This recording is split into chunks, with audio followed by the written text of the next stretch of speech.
नमस्कार, मैं पंडित अशोक त्रिपाठी। आज के इस वीडियो में आपसे बात करेंगे कि हर व्यक्ति जो है धनवान बनना चाहता है अपनी जीवन में, और वो उसकी भाग्य की क्या दशा रहेगी वह जानना चाहता है। अर्थात भिन्न भिन्न घटनाओं के बारे में जानना चाहता है कि उसके जीवन में क्या क्या घटनाएं होगी, उसके पास प्रॉपर्टी कितनी आएगी, उसके पास अपने सपनों का मकान होगा कि नहीं। तरह तरह की चीज अपने भविष्य को लेकर हर व्यक्ति जानना चाहता है। तो ये हाथ की रेखाओं को देख करके हस्तरेखा विज्ञान के मुताबिक सभी स्थितियों का पता लगाया जा सकता है।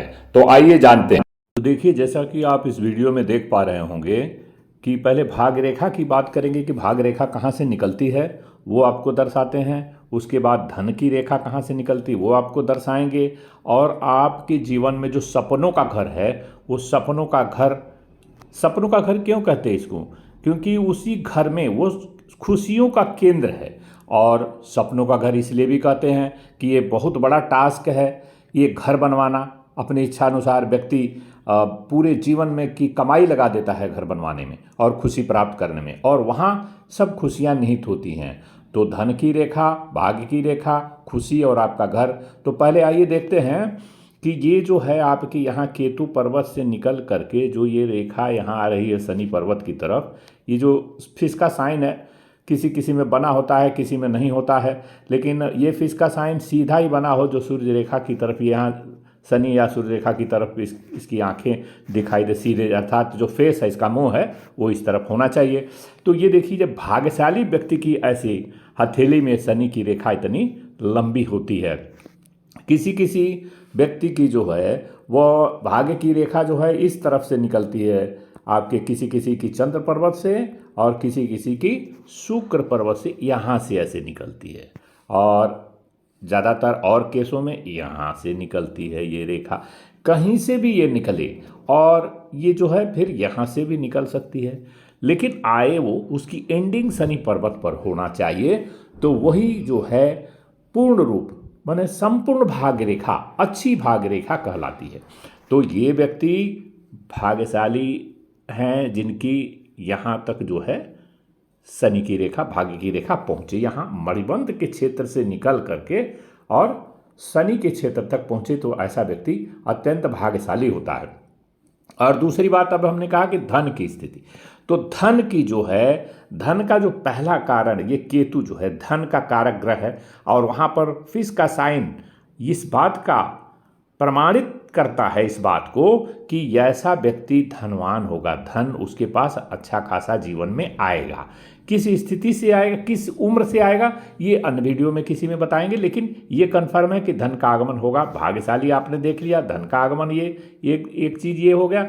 दूसरा, यह जो रेखाएं छोटी छोटी इस तरफ ऐसे बनती हैं, थोड़ा सा हट करके आपको ठीक से दर्शाता हूँ, थोड़ा इस तरफ इन दोनों के बीच में यह जो गैप है, तो ये धन की स्थिति उसकी अच्छी रहने वाली ये होता है। नंबर 1, नंबर 2 और नंबर 3 जो होता है, कभी कभी यहाँ आप इस हथेली में नहीं है, लेकिन मैं आपको दर्शाता हूँ, एक हृदय और मस्तिष्क रेखा के बीच में एक्स का साइन ऐसा बना हुआ होता है, वैसा व्यक्ति धनवान और भाग्यशाली होता है। परमात्मा की कृपा ऐसे लोगों पे बनी रहती है।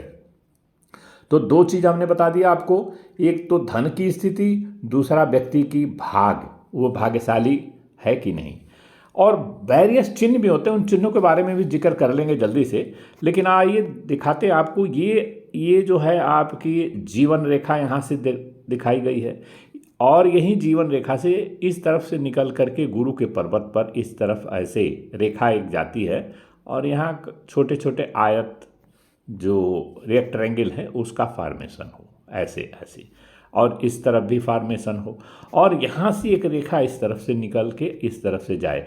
तो ये है जीवन की सहायक रेखा। इससे इस बात का भी अर्थ निकलता है कि जीवन की रेखा से समानांतर थोड़ी एक सहायक जीवन रेखा, इसको आप कह लीजिए, ये सबके हथेली में नहीं होती। वो क्यों होती है ये भी बता देता हूँ। ये जो आपका जीवन साथी बहुत उत्तम प्रकृति का, बहुत ही भाग्यशाली मिलता है, वो उन्हीं लोगों के हथेली में ऐसी रेखाएं होती हैं। और यहाँ यदि चतुर्भुज का साइन बना हो इस तरफ यहाँ बृहस्पति के पर्वत पर, तो यही है वो चिन्ह, जिसे आप यह समझ लीजिए कि सपनों का घर आपका, जैसा मैंने बताया कि वो आपका सारा खुशी इसी घर में निहित रहती है। जब देखिए आपके पास धन होगा, मान सम्मान होगा, अच्छा सब चीज़ रहेगा, और गुरु के पर्वत पर ये जो है आपका रेक्टेंगल का साइन ये दर्शाता है कि आपका घर जो है बढ़िया बनेगा। और यदि यह जो है इस तरफ हो, इस तरफ जैसे हो कि आपकी जीवन रेखा से सटे हुए हो, तो घर जो आपका नेटिव प्लेस है, अर्थात जहाँ आपका जन्म बर्थ प्लेस है, जहाँ आपने जन्म लिया है, जन्मभूमि जिसे कहते हैं, उधर बनेगा। और अगर थोड़ा सा ऊपर हो या इस तरफ हो, दूर हो, तो यहाँ ना हो मंगल के क्षेत्र से, मंगल को भूमि पुत्र भी कहा जाता है, मंगल के क्षेत्र से नज़दीक यदि है आपका ये चतुर्भुज, तो आपका जन्मभूमि के पास घर आप बनाएंगे। और यदि वहाँ से इधर हो कहीं भी हो चतुर्भुज, तो आप यूँ समझ लीजिए कि घर से आपके जहाँ के आप मूल निवासी हैं, जहाँ आपका जन्म हुआ है, उससे दूर आपका घर बनेगा। अब लास्ट में एक पॉइंट जो आज की वीडियो में रह गया वो ये है कि आपकी खुशी कहाँ से मिलती है। तो देखिए शुक्र जो है वो खुशियों का कारक ग्रह है, ऐश्वर्य की प्राप्ति का कारक ग्रह है शुक्र। और शुक्र जो है आपके विवाहिक जीवन का और सामाजिक में रिश्ते, रिलेशनशिप का, भिन्न भिन्न रिलेशनशिप का मतलब यूँ समझिए कि आपका रिश्ता आपके माता पिता से, आपका रिश्ता अपने भाई बंधुओं से, आपका रिश्ता अपने दोस्तों से, सामाजिक रिश्ता, हर तरह का रिश्ता का कारक ग्रह है ये सूर्य। यदि सूर्य किसी का ठीक नहीं है तो उसके रिश्ते में, रिश्ता चाहे किसी भी तरह का हो, मैं कहने का यहाँ मतलब ये नहीं कि पत्नी से या पार्टनर से या गर्लफ्रेंड से रिश्ता चाहे कैसा भी हो वो खराब हो जाएगा।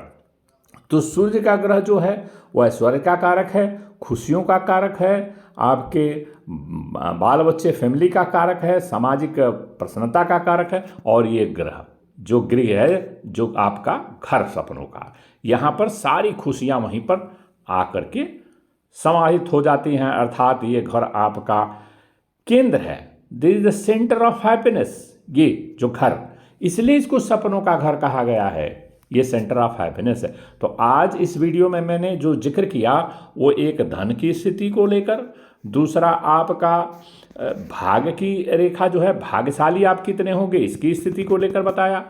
तीसरा आपका मैंने बताया कि घर, आपका घर कहाँ होगा, ये सपनों का घर आप बनाएंगे, होगा आपके जीवन में भी कि नहीं होगा। तो देखिए अपनी हथेली और जानिए कि इस चिन्ह इस तरह का है, यदि आयताकार या ट्रायंगल या वर्गाकार, तो घर तो आपका निर्मित आप करेंगे।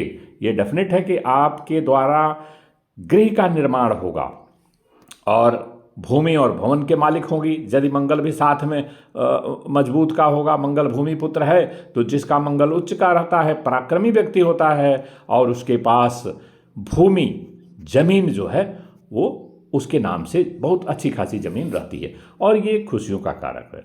तो मुझे विश्वास है कि इस वीडियो में आपको ये जानकारी अच्छी लगी होगी। आप इस वीडियो को लाइक कर दीजिएगा, और चैनल पर नए अभी तक सब्सक्राइब नहीं किए हैं तो सब्सक्राइब भी कर दीजिएगा। अगले वीडियो में फिर मिलेंगे किसी अच्छी जानकारी के साथ। तब तक के लिए नमस्कार, धन्यवाद।